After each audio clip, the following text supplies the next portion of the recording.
на риска е много интересен.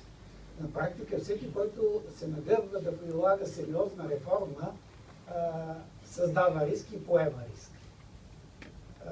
Например, стоящия пред вас министър, когато обяви, че ще прави съкращение в Министерството на вътрешните работи, сигурно веднага събуди срещу себе си сериозна съпротива и рискове за работата си.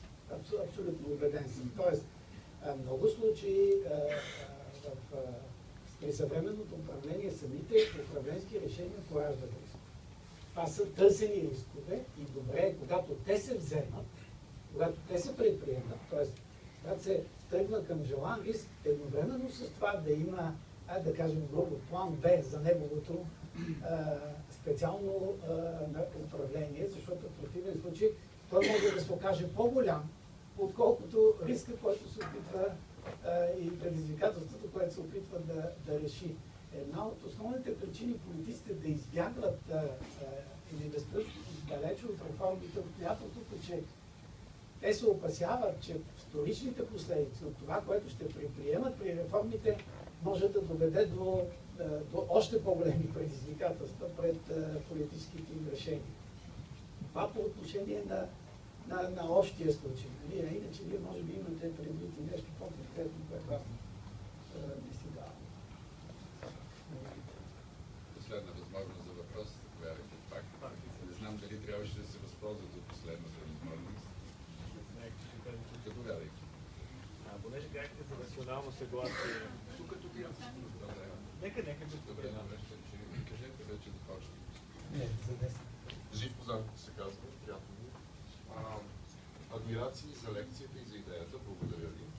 Въпросът ми е насочен основно към медиите. Понеже в България цялата медийна среда е изключително подварена, а управлението на риска в голяма степен зависи от състоянието на медийния пазар в България. Имате ли някаква идея как може да предизвикаме чистоплътност на медиите, защото те играят огромна роля именно в случващите се рискове. Конкретно питам заради това, което се случва в Москва последните 3 дни. Което може да се случи и тук. Също.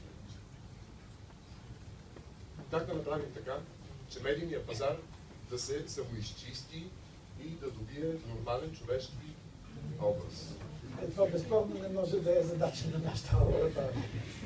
Това, което обаче ние сме длъжни да правим, е да отчитаме степента на достоверност на информацията от източниците, с които ще работим. От тази гледна точка, за нас, аз говоря за нас, но къде си давам сметка, че съм далеч от вашата идея за въпрос.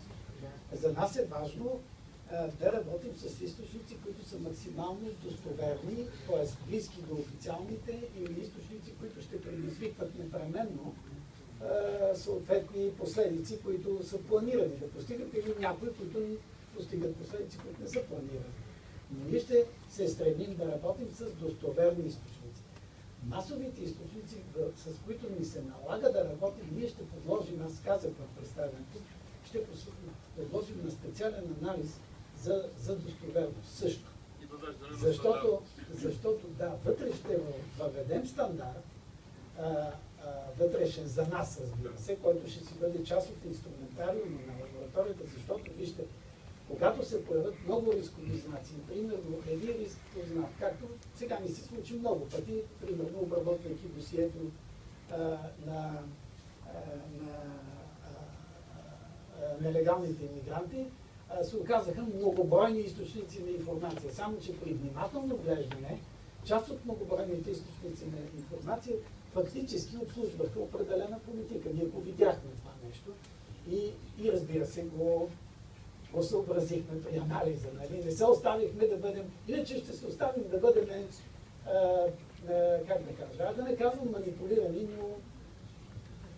Това е проблема, че тук медийния пазар манипулира обществото, а не... Значи, къде е спасението в момента? Значи, ние ще се опитваме да избегнем, амбицията ни е да избегнем манипулацията, да работим само с автентични източници и нашите изводи да бъдат така се каже, с отстранени такива внушения и манипулации. Ще бъдат по стандарта. Ние обаче, за втората част на въпроса, който може би вече е по-близо до това, което казах, ние ще наблюдаваме и специално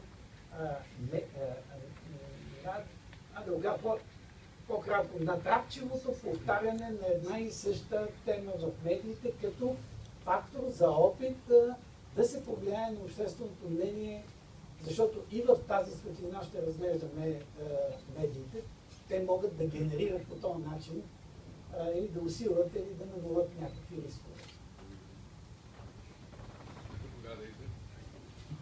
Румяна Коларова. Ясно е, че този проект не е единствен нито в България, нито пък, ако кажем, Европа или в глобален мащаб. От тази гледна точка, подобни звена, които анализират риска, могат да служат както за източник на информация, така, разбира се, и за създаване на някакъв вид мрежа, за някакъв вид партньорство. Сега до толкова, доколкото съществуващите аналогични звена, разбира се, че могат да бъдат оценени, разбира се, могат да имат своите предимства, недостатъци, различия с това, което се прави в този проект. Каква е вашата стратегия?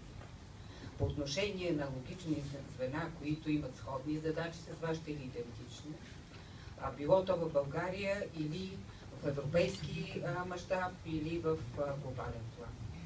Стратегията е проста, широко отворени обятия за коопериране, за изпълнение на съвместни проекти. Ние вече с две такива звена български установихме контакта, изработихме договори за съвместна дейност и предстои да бъдат подписани. Вероятно ще разширяваме това нещо. Сега, има много институти, това към първата част, но приложението на стандарта, на международния стандарт е едва, той е съвсем млад, той е от 2009 година. На практика той не е широко влязъл. Има сфери, примерно ядрената безопасност, борбата с противодействието на рискове в ядрените централи, рисковете на оператора, който разпределя и подава електроенергията и ред други такива области, банковите рискове, където има изключително сложни и много сериозни системи за противодействие и за управление на рискове. Но що се отнася до общия случай в момента сега се представя пред нас под формата на извлечен от световния опит стандарт. Това е съвсем отскоро. Хубавото съчетание е, че част от хората, които сме в лабораторията, имаме и големия опит в управлението на рискови кризи. Така че отворени сме за всякакво коопериране, за всякакво съвместно участие. Желаем да направим тези неща. И с международни, в момента най-вероятно ще се появи наш офис в чужбина, така че и то по тяхно желание, не сме изразили. Така че това е бъдещето, това е нашата визия.